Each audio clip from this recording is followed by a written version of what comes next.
Deep dive interviews with music gear inventors, builders, creators, and tone chasers. The Gear Gap podcast with Eric Dahl uncovers the behind-the-scenes stories of the music gear that inspires us. And now, here's your host, Eric Dahl. I'm so glad to have on the show a friend of mine that I've known for a number of years. I believe that we met at a guitar show originally. I've got Cynthia Floyd, the creator and inventor of the incredible Floyd Soul Stomp, and that is Soul, S-O-L-E, not S-U-L. So Cynthia, thanks for coming on the show. Thank you for having me, Eric. It's great to be here. It's so much fun on this. And I was thinking about you, particularly on creators and builders I know. And you and I met, Cynthia, back when you first launched this whole company, with this incredible product that some, listeners and viewers for the show may not know, with Gear Gap, to where your product, and I want you to go through this thing. And once again, you have a huge music background as a musician, and playing with Fly Faith also, that you still perform with all over the world and country.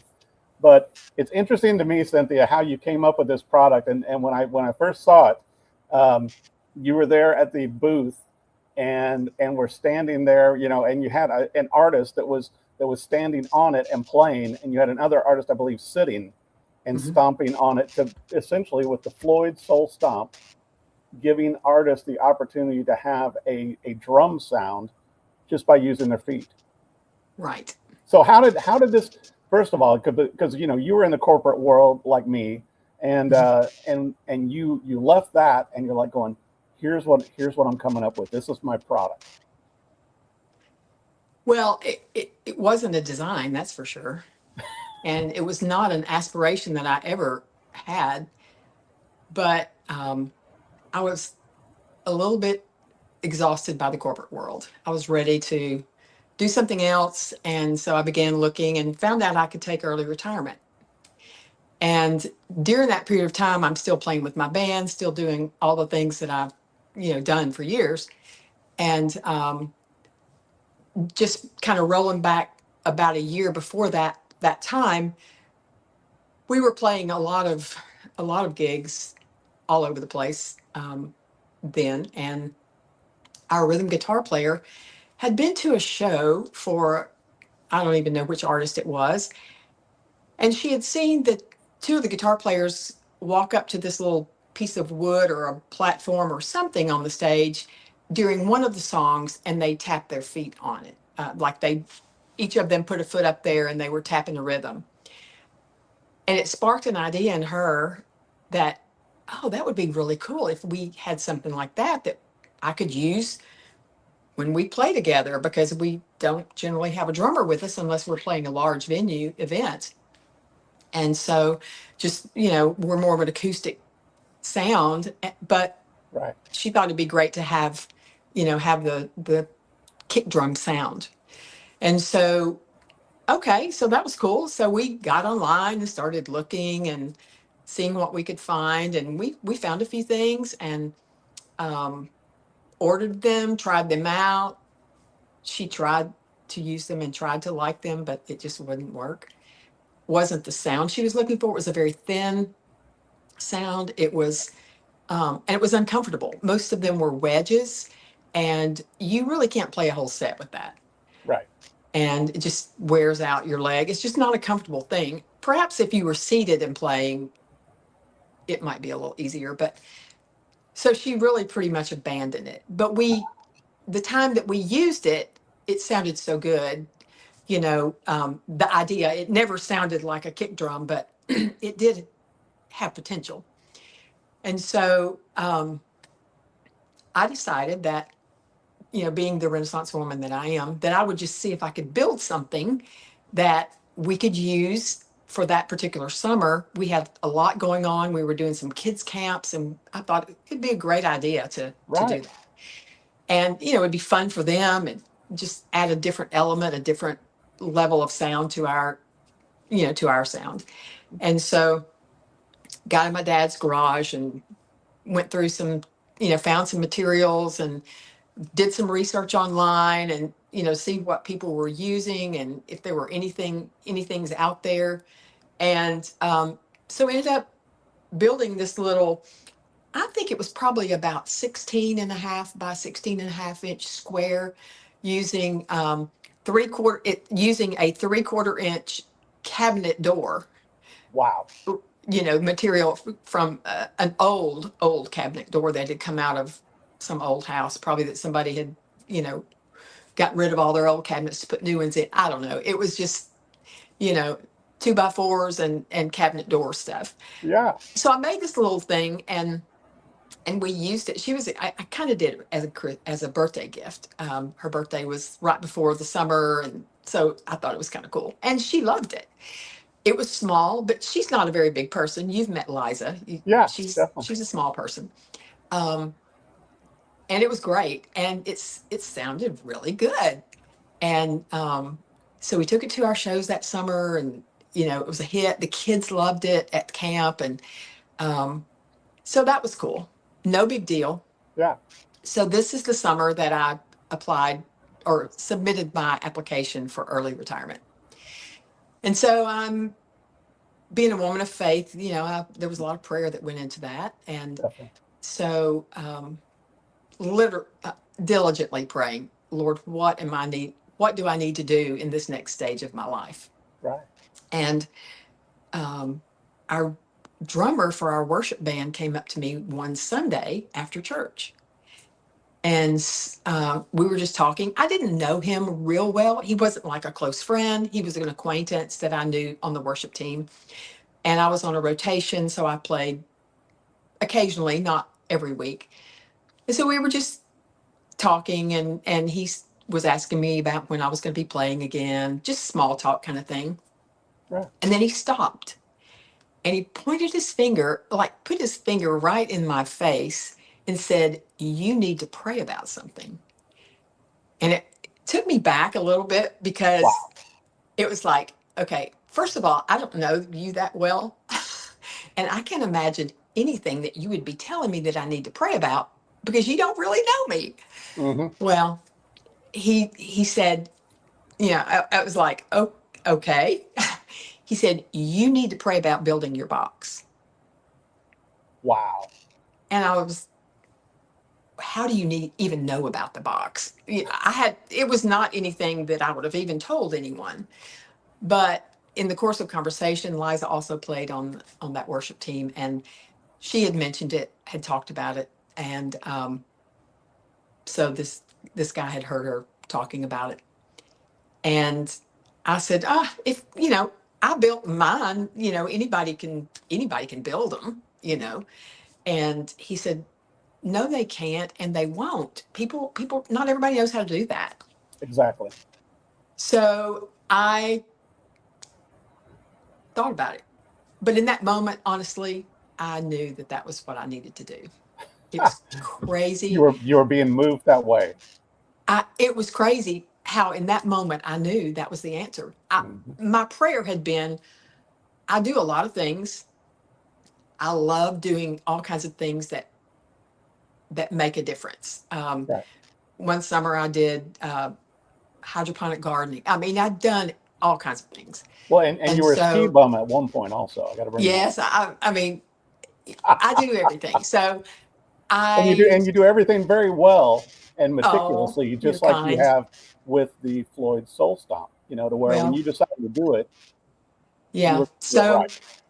So I just knew that there was something else for me to do, and so I diligently had been praying that God would show me, out of all the talents that I had, what was it that I could do in this next phase of my life. And so in that moment, I don't know, you just know. And I just knew that was it.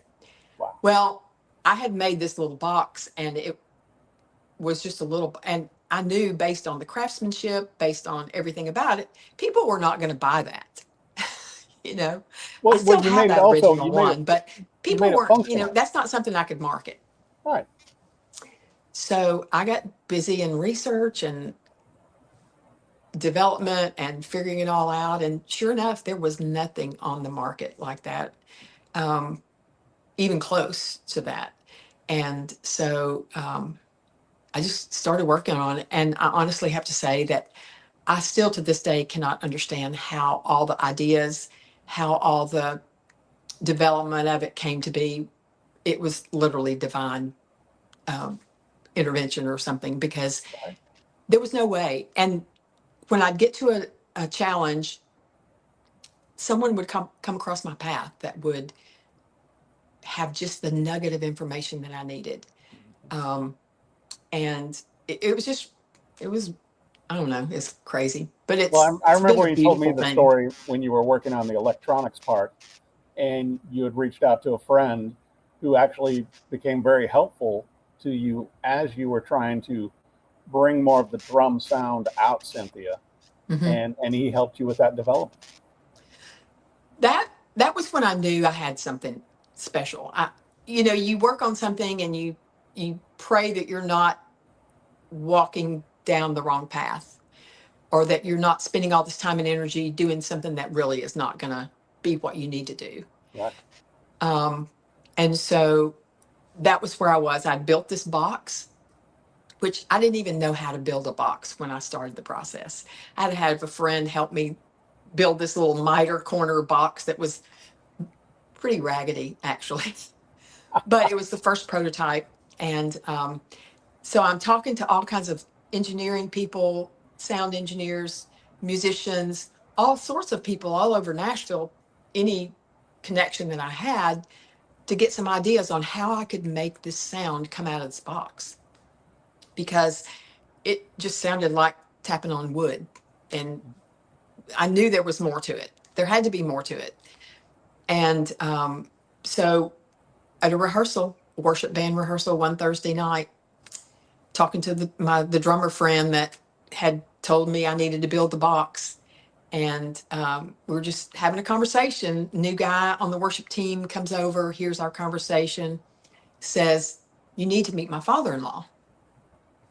Well, I live in Nashville. How many times a day do we hear this? You need to meet so and so. You need Oh to my meet so gosh. and so. Daily It's basis. kind of the deal. Mhm. And so I sort of blew him off a little bit, and not meaning to, but we hear it all the time. And I said, "Oh, that's nice," or "Yeah, sure," and not really meaning it. He touched my arm and said, "No, I'm serious. You need to meet my father-in-law. He's a retired professor of acoustic physics, and he lives in Hermitage." And it was at that moment, it was like, okay, this is an all-in thing. That is not random. That That's is so not random. that's not like usually what you and I get. Cynthia is like, hey, I know a guitarist you need to meet, or we typically get those things. It's like you got to hear this new artist and their song. It's like, okay, yeah, Yeah, but not a professor of acoustics. no. And so the one piece that I needed, he had. It's because the whole process of the Floyd Soul Stomp is based on an actual physical principle. It's a naturally occurring principle. It's not something we just fabricate. And that is Helmholtz's principle of acoustic resonance. And it has to do with the frequency of the tap on the top of the box combined with the frequency of the air on the inside of the chamber, and how that air reacts. That's what makes that amazing sound that comes out of the soul stomp. And that was the piece, knowing the formula to make that happen was what he provided me with. And it's and an and that actual formula. and that's deep knowledge too, Cynthia, because you and Mhm. I were talking about it before we started the show, to where just like with an acoustic guitar, and how or an acoustic bass or even acoustic drums, to where it's like the sound chamber creates the sound, with the bracing, with the Mhm. size of the box, with everything else. And you and I were talking about your different designs, the different models that you have, and how they sound different because of the sonic space that is Mhm. contained within them. Right. Well, I learned through that process that in building the big stomp, so it's big, you would think that it would make a big sound based on Helmholtz's principle of acoustic resonance, based on all the build process. But if you reduce that size down to what I have in the LS, the little Stomp, that size is literally half the size of the other, right at it.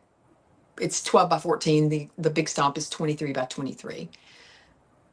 But how do you get that sound? How do you get that deep sound out of that little piece that you've got out of the big piece?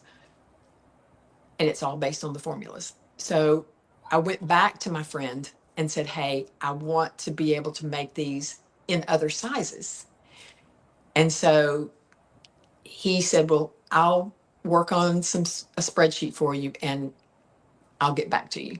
And this is like, once again, which I love about music gear, and particularly, like talking about your product, to where you have a formula to determine how to generate a bass drum sound from your foot hitting the top of a wooden box.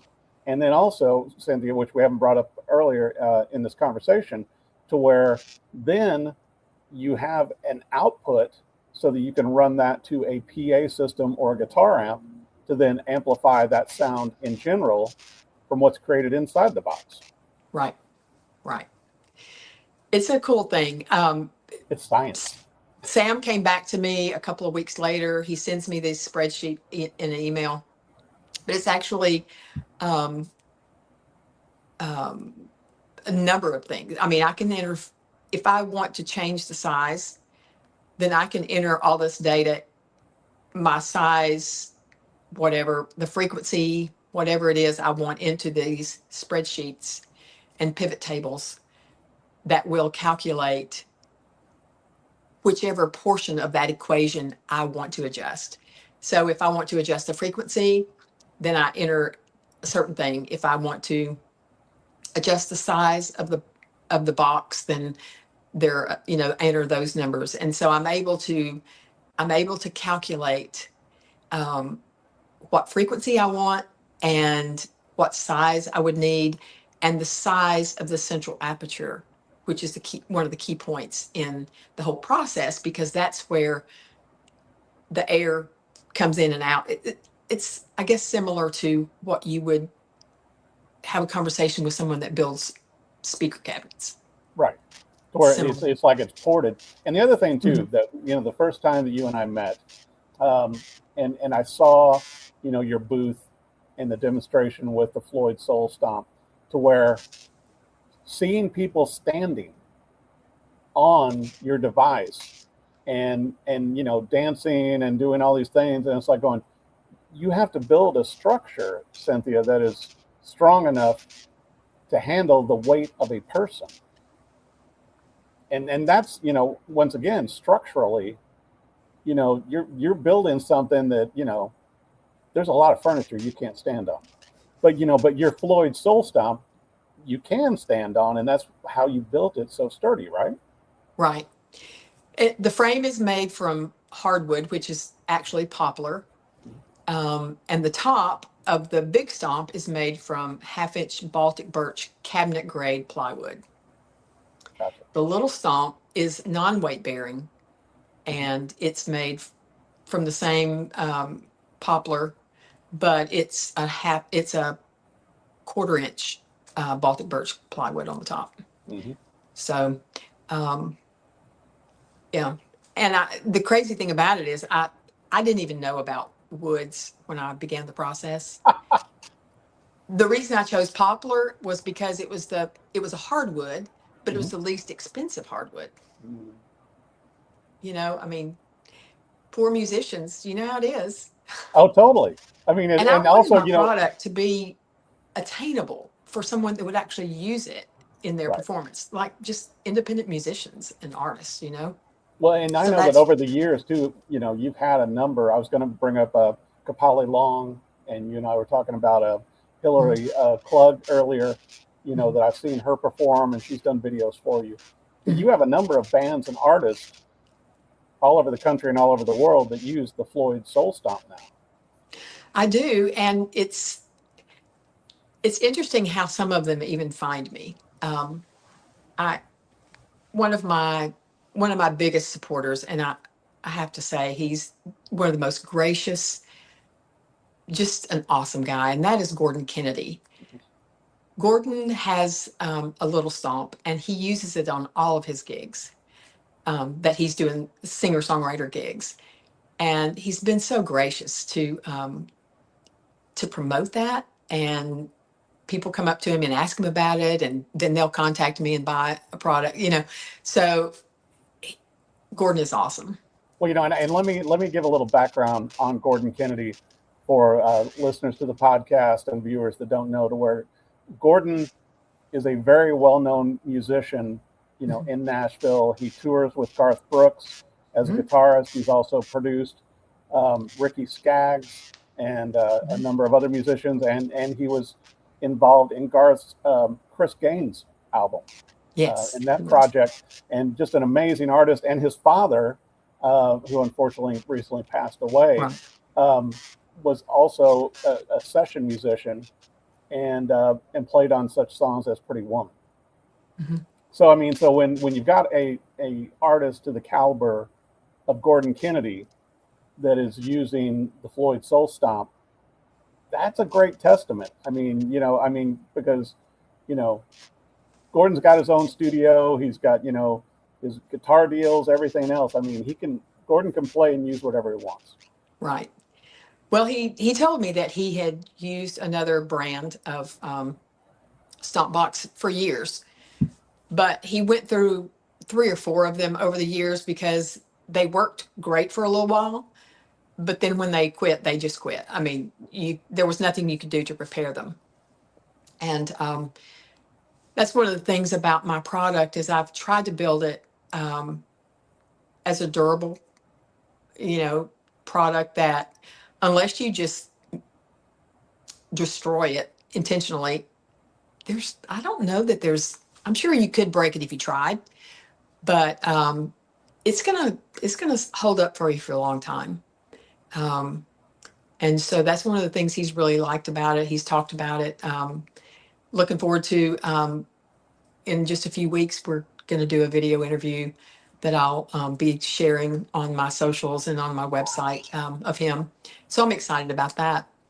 Well, and that's what I was going to bring up too, to where, when you and I first met, and I, the full size Floyd Soul Stomp, to where for me as well, it was a little more than I needed, because, much like Gordon and like a lot of musicians, when I'm playing a solo gig or something, I'm seated, and I want something portable that I can just put underneath the foot. But also it goes back to the advice that Chet Atkins gave so many musicians, to where tap your foot, and being able to tap your foot on the little, Floyd Soul Stomp gives you that drum beat, gives you a beat under what you're doing already as a musician. Right. And that works a lot easier for a singer-songwriter situation. Now, some singer-songwriters stand. Yeah. I've been to the Bluebird when that particular artist, they prefer to stand and play. In that situation, then you've got the ability to stand on the Floyd Soul Stomp, on the big stomp, I call it, and create your percussion that way. Or if you play seated, you've got that option as well. Right. So it's just it adds so much to the sound, having that beat, having that foundation. And the way sound works, when you initiate those frequencies, then basically you open up all the frequencies between the low ones and the top ones. Mm-hmm. So that's why we like that so much, because it makes such a difference. I totally agree, because, when you have a beat, particularly as a singer-songwriter, Cynthia, you and I both know that with the Floyd Soul Stomp, with being able to have that drum beat underneath that you're generating, if you want to take a little solo ride, or if you want to do something else, or if there's a little intricate open or bridge or whatever, the Floyd Soul Stomp gives you the latitude to do that, because you're generating your own drum sound with your foot. Yes. And you don't have to have, as you and I know too, and I know this is true for other, performance cities all around the world, but particularly like with Nashville and Austin and such, to where the stages usually aren't that big. So you probably can't have a drummer or even as you and I know, Cynthia, it's hard to have even someone with a cajon Right. on stage. To whereas with yours, with the Floyd Soul Stomp, it fits. It's easy because it really doesn't take more than your space that you're already taking up on stage. Right. And they're designed with simplicity in mind as well, Mm-hmm. which we wanted something, if we were going to use something, we'd want it to be plug and play, because we struggled with some of the other units that we purchased and tried out. Mm-hmm. We ended up having to buy frequency boxes, and it was just a disaster. It never really worked, or we never could get the right sound out of it. Right. And I have to give a shout out to Liza, because she was so adamant about, if you're going to do this, that sound has to be perfect. And so we would test and we would test, and it was like, no, that's different. So, Mm-hmm. the sound hole, where the sound hole is, the central aperture, Right. makes a difference in the way the sound resonates. Oh, There's so many crazy things. And so it would be, build it and try it out. It's like, could it be a little bit, yeah. But I think So, that's the art of it though too, because I was going to bring up, Cynthia, to where how sturdy these are. Because like when I covered in some magazines and everything, your first model, I think Maverick Country and some of the other magazines I wrote for over the years. But what impressed me, besides the sound quality, was the sturdiness of the large model, the big model and the small one, the little one. But it's like, the sound quality and how well they're built. I mean, you're building them as portable foot instruments. right. They're percussion instruments. They're absolutely percussion instruments. And the build is like I said, it was designed to be simple plug and play. Mm-hmm. It was designed with the most sturdy joints in Well, and also the woodworking. team of builders that you have working with you on this, all of them, all the people. Every one of them. It's like you and I I, were talking earlier about our assistants.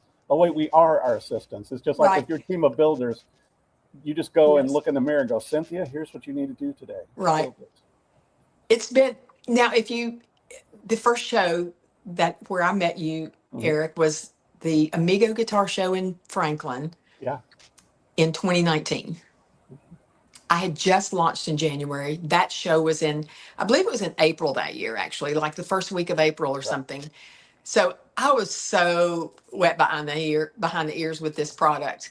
But it's amazing when you have a passion for something, and you just know, you just got to get people to try it. Mm-hmm. Try it, you'll like it.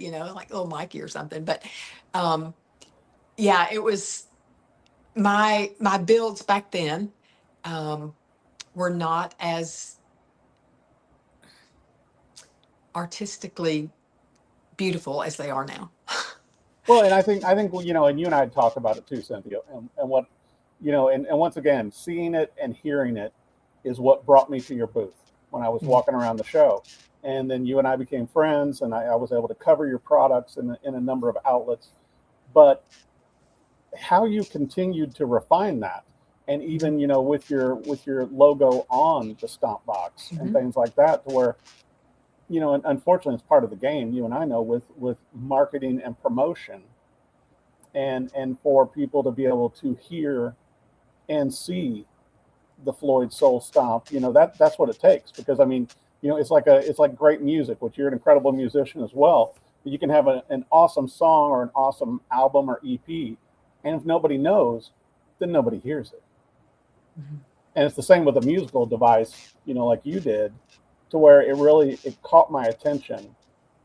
And then also, all of the people that work with you, just like you brought up Liza and so many other, Gordon Kennedy and so many artists that play and use your instrument, Mm-hmm. they're passionate about it as well, because you're passionate about it. And it's incredibly well made as a device, but also it's simplistic and it sounds great. So kind of, you've got all the major wins there. Well, we try, and like you said, the aesthetics of have been refined through over the course of the years. I launched in, early 2019. So we're 7 years, into it now. And so I do have to say that I have become a better woodworker.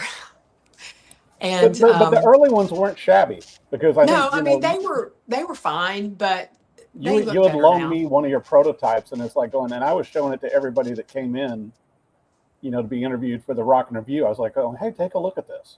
Mhm. And everybody's like going, wow, it's made so well.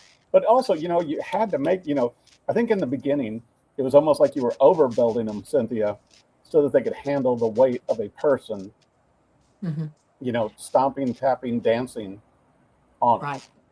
And then I think then you were able to refine it and get it to where it is now, to where I think you've really refined the whole concept of it. Well, the sound has never changed, which is the cool thing. Right. They may look a little less refined, the ones that I built to launch, which those were built in 2018. They're a little boxy looking, and I was using at the time a brand for my logo, which I've just recently, in the last couple of years, moved to using the laser to cut that into the frame. But the sound is still the same. It's the whole concept of making a simple plug and play solution for people that would love to add an element of self-accompanied percussion to their sound. Right. And so no matter what it looks like, the sound is the same. And it's, and I think that's what's so exciting, because the way in working with wood, there's so much you can do. I could do all kinds of creative designs on the outside of that frame. It would not affect the sound. No. So, there's all kinds of things that could be done, in the future, or customized or whatever. But and even different woods. I mentioned that I use poplar. Poplar is also the lightest weight. And so if you're going to be lugging that stomp box around to gigs, it's already 23 by 23. It weighs 14 pounds, the big stomp does. And so, if I went to something like a maple or an oak or a walnut, you'd add significant weight to that. So Right. there are a number of reasons, cost, weight, stability, so many things that went into that. And then just to be a simple plug and play, where it's a passive signal. You don't have to plug it into electricity to fire it up. Because it's a balance signal, you can plug it straight into the board with a TRS cable. And I was going to bring that up, because some of the other models, as you and I both know, Cynthia, require external power or batteries, some kind of boost. And with the Floyd Soul Stomp, they do not. You're able to take them straight from the device, from the box, straight into a PA or amplifier with no boost, with no external power. Right. And there is plenty of headroom in that signal.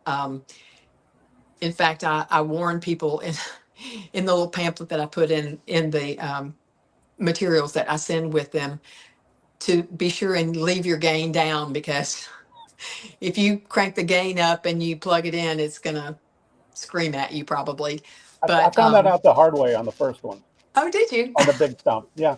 I can't remember. I think I plugged it in my boogie or something, and had the gain up too high. And it's like, everybody in the house and the neighborhood knew I was testing it. Well, there's plenty of headroom, and I wanted to make them. I wanted it to have enough signal for a small venue, but if someone wanted to take it to the big stage, it would accommodate that as well. Totally. And so, and I'll be honest with you, Cynthia, my opinion, and I'm a huge fan of your, Floyd Soul Stomps, especially, the little one, to where I think, every musician, whether they are, learning and needing a beat, or they're singer-songwriters and out there performing by themselves, I think this is a device that could help them and could bring percussion to their show without having an extra musician on cajon or drum kit or snare or whatever, just with your own foot. And like Right. you said too, it's very portable. Well, my market, Eric, is performers, of course, worship leaders, Mhm. and singers, and music educators. Definitely. And I've shown it. I've had a booth, and I've gone to some of the Texas Music Educators Convention a couple of years, the Tennessee Music Educators, and trying to get music educators thinking about new and innovative ways to engage their students, but also as a tool that they can use themselves in effectively leading their classes or their bands or their choral groups or whatever. So that's been exciting to go to these conventions and just see some of the ideas these educators have. They come to the booth and they're like, they're all amazed because they've never seen anything like that, of course, Right. because there is nothing else out there like it. But they're just really overwhelmed by the thing. I had one last year when I was at Tech in San Antonio. I had a lady that came up and demoed it and just hung around for quite a while. And we visited about the product. And she came up to me when she was getting ready to walk away from my booth, and she gave me the biggest hug. And she said, "Thank you for creating this amazing thing." Wow. And I was like, okay.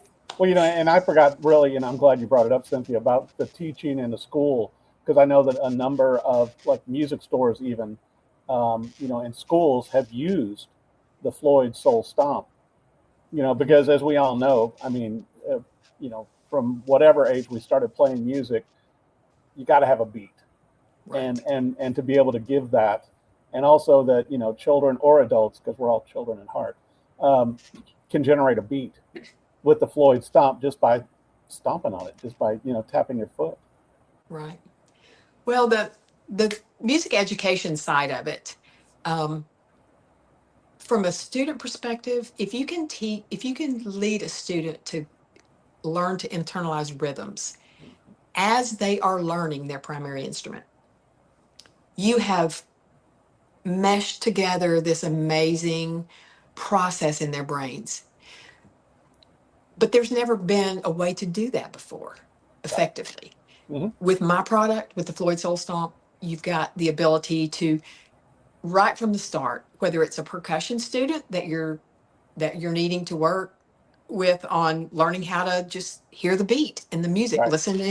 listening to music and just standing on it and just stomping to the beat, Well, or and to a go ahead. fiddle player, or a trombone player, or whoever, a guitar player, just tapping the foot. Or And I the was going one to bring thing up I've also, learned Cynthia, is so like also with a congregation, sometimes the congregation will not clap on beat, and maybe you need a little Floyd Soul Stomp to help them get on the beat with you. that's right, that's right. But teaching students to do that, we all know amazing guitar players who can cut the best riffs. But if you ask them to play it in rhythm, it doesn't always happen unless they've got a No. drummer that's keeping them on beat. Mm-hmm. So I actually have a really good friend who is a bass player and a guitar player, and he taps his foot all the time. And so I gave him a demo to try, just try it out, see what you think, whatever. He said his wife told him it was the worst thing she'd ever heard because he could not tap his foot on in rhythm on the beat. So he said, I realized that I'm much better with my hands than I am with my feet. Mm-hmm. It's But if we can, yeah, it's like I cannot drum, and I have a lot of friends and fellow musicians who play drums, bass, guitar, do it all. It's like I have to stay in the stringed instrument category, but Mhm. I can tap my foot on time. There you go. And so as long as you can do that, and with the Floyd Soul Stomp, you have a drummer with you at all times. And I wanted to bring up too, Cynthia, we were talking, with the line of products that you have right now, that you may have some new innovations coming out, later this year that we can't fully talk about yet. But you're always working on new ideas and new innovations to get the Floyd Soul Stomp into more hands or feet, as it were. Right. One of the innovations that I'm working on, I've actually demoed it. I demoed it at the Texas Music Educator Show last year, and people really loved it. And that is more of a dance model where it would have a Lexan, which is technically bulletproof material. It's a plastic that's bulletproof. It will not crack. But the dance model would have a Lexan top on it. So I'm just trying to tweak the last little details about how to effectively make that work together. But I do have to tell you, it sounds amazing. Well, and I was thinking, once again, just me personally, and some of the places I've played over the years in Southeast Missouri and Las Vegas, having something with Lexan that's bulletproof probably would have been helpful also, possibly as a shield, just in some of the venues, to where it can all, it's like maybe it doubles, since There you go. the way it's like you use it for an instrument and just in case. Well, one of the things in talking about the educators as well, I thought about this earlier and I failed to mention it. One of the ladies, one of the music educators that ended up purchasing the Big Stomp, is a choral director at a school, and she leads. She doesn't have an accompanist for her choir, so she has to lead from the piano. So she explained to me that she is over there keeping time, with directing the choral, playing the piano, singing, all this at the same time, and trying to keep her students on beat, in rhythm, singing together, whatever. So she purchased one of the Big Stomps. She said, this is going to be the thing that really is a game changer for me. Yeah. So her plan was to have the stomp right there at the piano. She can keep her beat with her foot. She doesn't have to direct them because she can play, she can cue them if she needs to, but as far as keeping the beat, she doesn't have to do that. And from a conductor perspective, as a conductor platform, you've got your beat rolling all the time. You're not having to bang that baton on the stand. Hands-free. Yeah. So yeah, you don't have to. I mean, it's amazing. Yeah, and I think you're going to have to pursue my idea that I brought up before the show too, like with the micro stomp, to where it's like it's the size of a shoe. And see, I'm going to work on that. I promise I will. I've got to give I that want some to be. thought. I want to be a tester once you make it. Plug all those little numbers into my formula and my using the pivot math tables. equation. No, but I think it's so great what you've done with this. Before the pandemic, and as the Floyd Stomp, Floyd Soul Stomp has continued to grow, Cynthia. It's just a testament to your belief in it, and who you're getting it to with the musicians and students, teachers, singer-songwriters, just everybody. And I know right now you have essentially 3 different models available, right? Mm-hmm. And so sort of walk us through that on the pricing on the different models.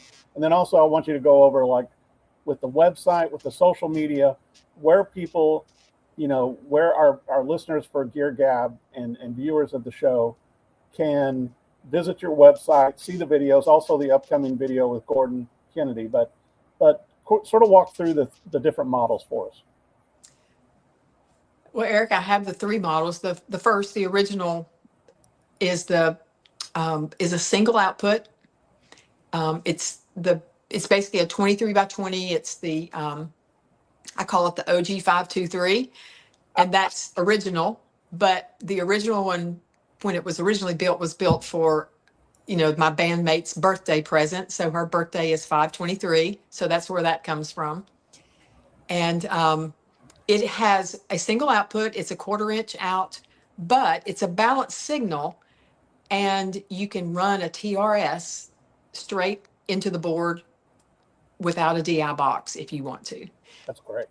Or you can go to an amp or a speaker, Mm-hmm. whatever. So Yep. no DI is required if you use a TRS cable. You can use a regular instrument cable, but it does dumb down the signal a little bit. You know, and I did both when I reviewed it, and I thought both worked great. Mm-hmm. Right. So that's the first model. The second model is the dual output model. It has the 1/4 inch out, but it also has an XLR out. So you've got, it's a dual jack. And that model is the J15 model.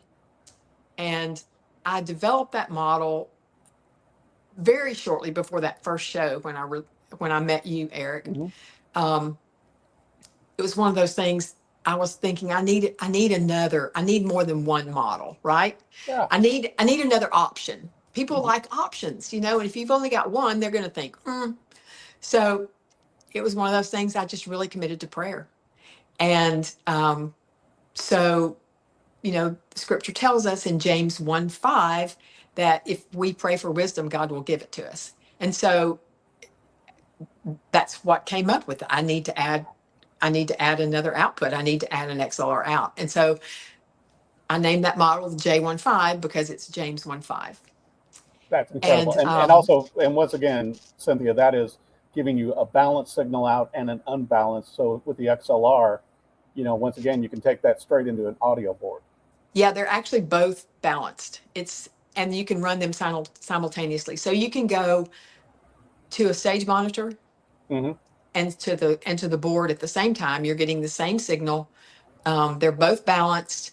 But the thing that performing musicians like about the dual output is that the XLR, as we know, the cable locks on the XLR jack. So it's a little more durable on a stage. You don't have to worry about somebody tripping over it and, you know, unplugging you, as you know, it's not as much of a risk. So that has been probably, the dual output model has probably been the most popular in the last few years, in the last 2 or 3 years, because people like those options. Yeah. So that's the second model. And then the LS is the little stomp, and it's the LS because that means little stomp. And it's, like I mentioned earlier, about half the size of the big stomp. The signal is a little bit higher in frequency. It's averages around 62 hertz, where the big stomp is averaging about 52. Now that's, when I say that frequency response, that's the first peak. So there are actually frequencies that are in the mix. If you look at them, you know, on the soundboard, you're going to see some frequencies in the 30s coming off that big stomp.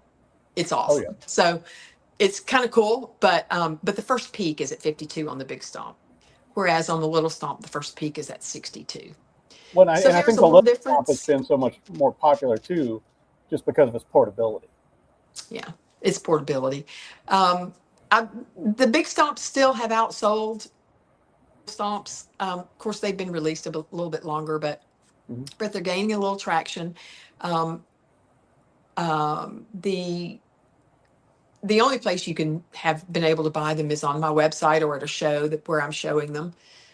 Recently, I've had the opportunity to place a model of one of the units of the LSs at the Guitars to be Played, which is in Nashville. It's a shop just very near downtown. Well, and I wanted to bring up also with the show, Cynthia, to where if there are other, you know, music stores and music gear dealers who are interested in having, you know, an option to show the Floyd Soul Stomp, that they can reach out to you on the website also, right? Absolutely. Pricing on the units, I think you had asked me about that. Yes. For the single output model is $375. The dual output is $425. and the LS is $275. And these are all handmade. They're all handcrafted. Mm-hmm. Yeah, every single thing, all the milling of the lumber, the building, the assembly, the componentry, welding, soldering, everything is done by hand. And I don't think that's a bad price, Cynthia, for the Floyd Soul Stomps for either 3 models or the new ones that you're going to innovate this year. When these are like lifetime instruments. I mean, as long as you take care of them when you're playing out, or with students or however you may use the Floyd Soul Stomp, it's designed to last. It's built sturdy. It's built well, Right. and so it's you're not going to need to replace this after so many shows or something. Right.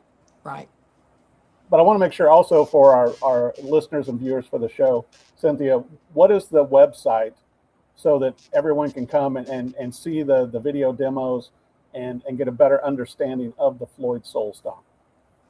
Well, you can Google me at floydsoulstomp.com is my website. If you just Google Floyd Soul Stomp, it's going to come up. It's, all the models are there. I have another release that I'm going to be putting out there probably in the next couple of months of more of an artisanal look. It's made from rainbow poplar. Not everybody is out for what it looks like, but this is kind of cool. If somebody likes more of an artisanal aesthetic, I guess would be the term. And then as I add new products or, tweak old products, whatever, new innovations, they'll be there on the website as well. One of the exciting things that I'm really excited about this year is that back in the fall, I had a high-level country artist. His team contacted me, and they were interested in my product, and they had never heard it. They didn't know anybody that used it, but they ran across me online somehow. Oh. And so they were interested in multiple units for his tour for 2026.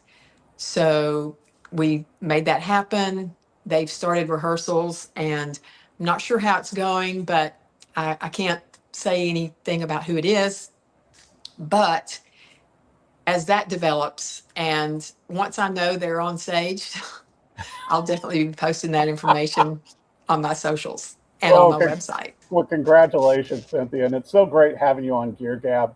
You and I have been friends for, a number of years. Yes. And I love the products that you're doing. I love the heart and soul that you put into every one of these Floyd Soul Stomps. And I know that the more people see them and the more people hear them, that you're going to be building more and also with the new innovations that you're constantly working on. So, Cynthia Floyd, thank you so much for coming on the show.